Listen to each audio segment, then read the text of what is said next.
همکنون اوبیجیبوف جداگی کبود باور کرده است و فیروز ملیبویزاده لباسهای سفید. این رقابت هم رقابت دیدنی خواهد بود.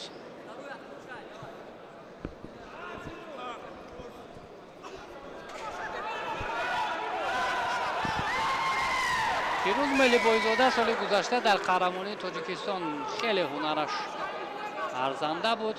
مقام سوم را اشغال کرد.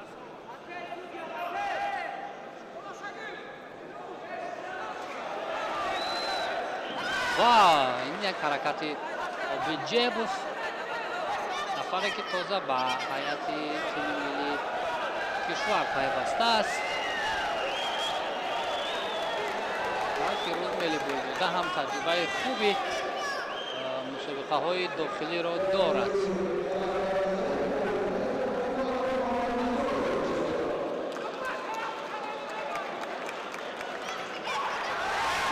و اینجا یک حرکت خیلی خطرناک از جانب فیروز ملیبویزاده بود.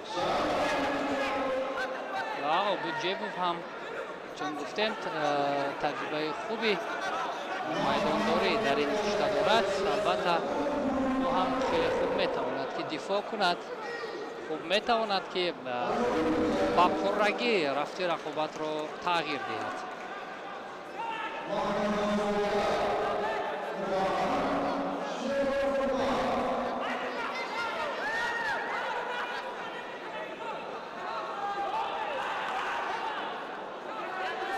از آستین خیلی مستحکم داشته است جیبوف و ساری زانو نشسته پرتاب میکند فیروز،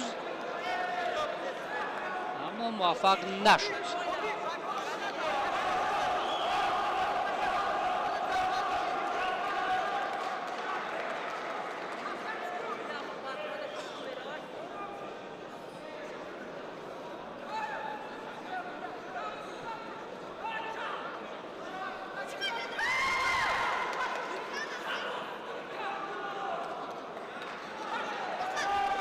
حرکت های فیروز خوب است.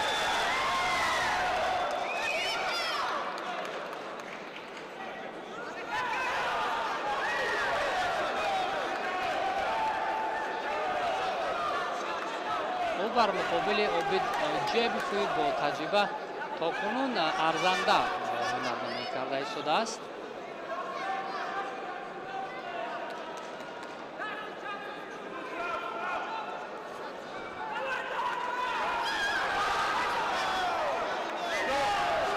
اوبیجیبوف میخواست با تاری سرش پرتاب کند، با بالای سرش نتوانست.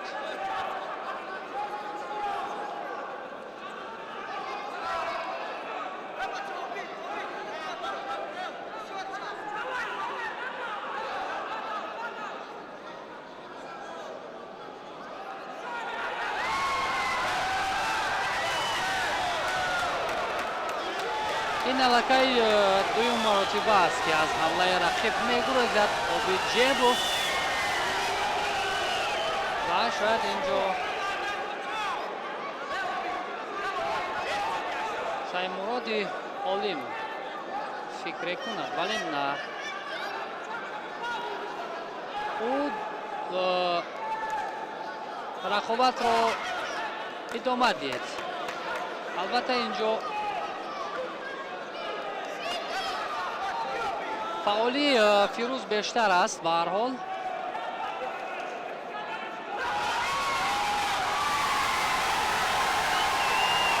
و البته اینجا مخلصان زیاد با هنر فیروز ملیبویزاده تکیه میکنند، دستگیری میکنند و بار سوم که از حمله رقیب گریخت اوبیجیبوف و اینجا مجازات اول یا منشدهای اول محض با جیبوف داده شد.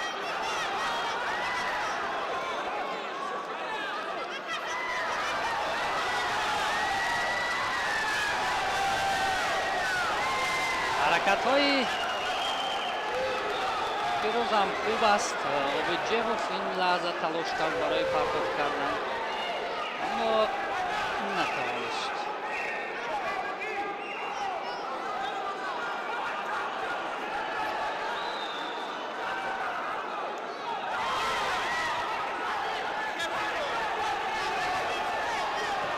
хуб ҳамон дақиқаҳои асосии сонияҳои ба шумораш боқӣ монданд, вале мо имтиёзи даркориро мушоҳида накардем.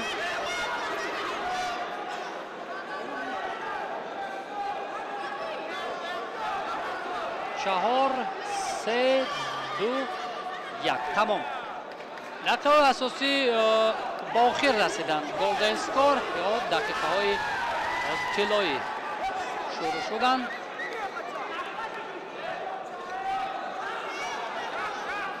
ва макнун дар ин марҳила ғолиб бо имтиёзи тиллоӣ муайян хоҳад шуд. нафаре ки аввалин шуда имтиёз мегирад, албатта ки ғолиб донста мешавад ва роҳи худро ба даври дигар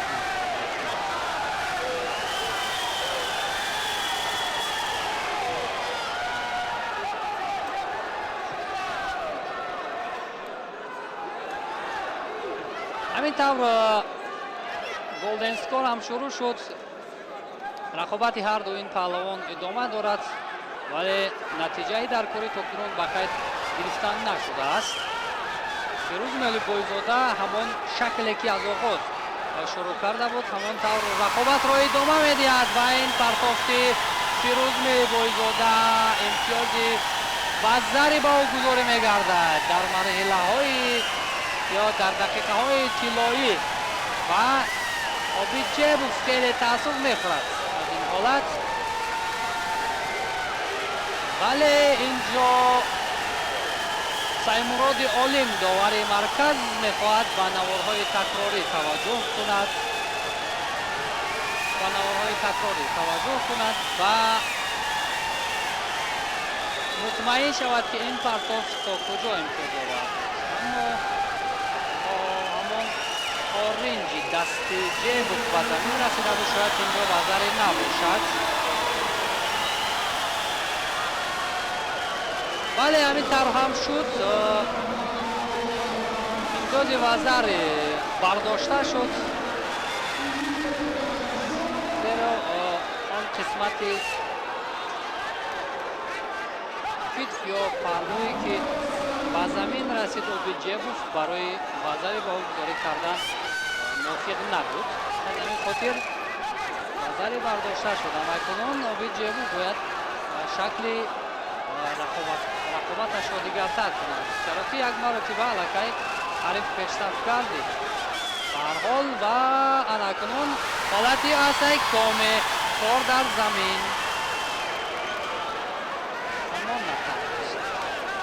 фирӯз мелибойзода арзанда ҳамакунун нерӯсанҷӣ карда истодааст.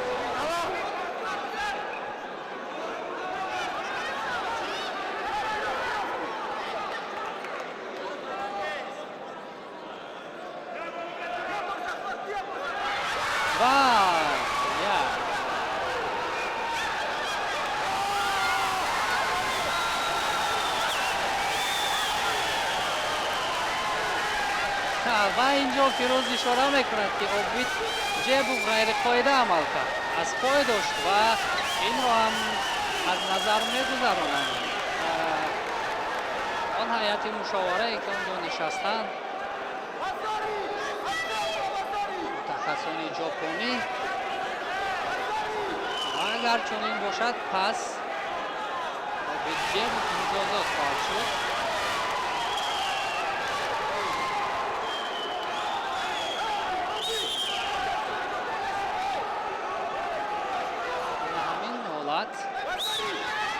бори дигар таваҷҷӯҳ мекунем. аз пой, бале аз пой дошт обиҷебов, вале инро довар хубтар моданд. гумонам инҷо рақобат идома бояд ёбад, вале ҳамин тавр ҳам шуд. инҷо чизе нест, рақобат бояд идома ёбад ва ҳамоно пештрафӣ фирӯз мелибойзода бар аъло мушоҳида мешавад.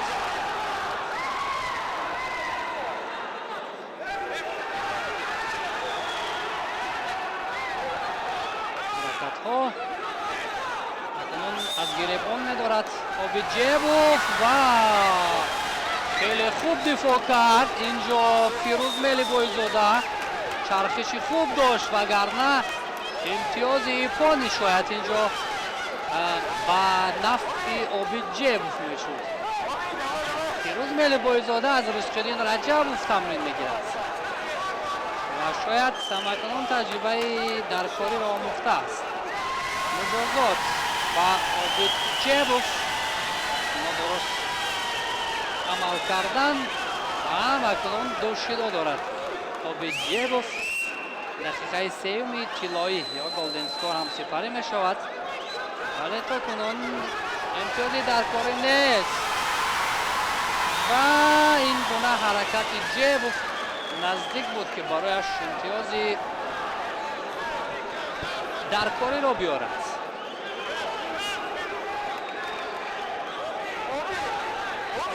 як партофт инҷо кифоягӣ мекунад то яке аз ин паҳлавонон рӯи худро ба даври дигар.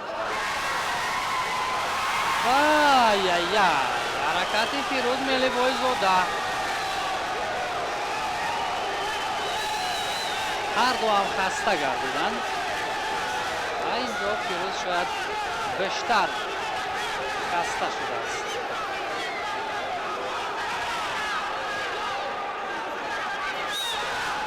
ва билохира дӯстони азиз, Фирӯз Мелибойзода бо имтиёзи ва зари тавонист Обиджебовро таслим кунад ва рӯи худро ба даври 4-1 ниҳоӣ бубарад. хелеам воқеан ҳам арзанда буд. Фирӯз ва билохира тавонист ки имтиёзи тиллоиро дар дақиқаҳои тиллоӣ ба даст биёрад ва роҳи худро ба марҳилаи 4-1 ниҳоӣ ҳамвор кунад. Обиджебов аз идомаи рақобатҳо маҳрум мешавад. ва дӯстони азиз, инҷо ман Сорбон Мисаев то ҷое тавонистем ин рақобатҳоро барои шумо шарҳу тавзеҳ бидем ва ҳамакунун навбатро ба ҳамкорамон Муродалӣ Тешаев медиҳем.